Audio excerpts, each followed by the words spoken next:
quick and easy fat loss breakfast recipe that made me lose 30 pounds in 6 months. Let's go. My favorite meal of the day, you're gonna need oats, whey protein, peanut butter. So what you do is just combine them all. Grammages should be up to you. Let's put like 50 grams of oats, 40 grams of whey protein, 15 grams of peanut butter. What I would recommend for you is that you keep the 40 grams of protein and 15 grams of peanut butter, but you adjust the amount of oats that you eat with this meal. The way I put peanut butter on my meals is kind of disgusting, but I'm the guy eating it, so it doesn't really matter. I just scoop some peanut butter all to it. Pretty nice system.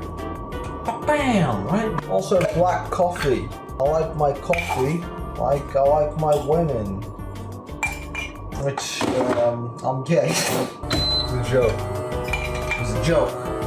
Anyway. With the oats, what you do is you just put them on the water thing, but bam, you just get a feel for it. So you just do this. Okay, boom. It looks like slop, you know, it looks like fucking prison food, but trust me, this is some good shit. Trust me, brother. Talking like a Caribbean man. Would a Caribbean man lie to you? He would not. So there you go, quick and easy recipe, takes literally less than a minute to make. So if you're short on time, just eat this, it's pretty good and tasty and high in protein.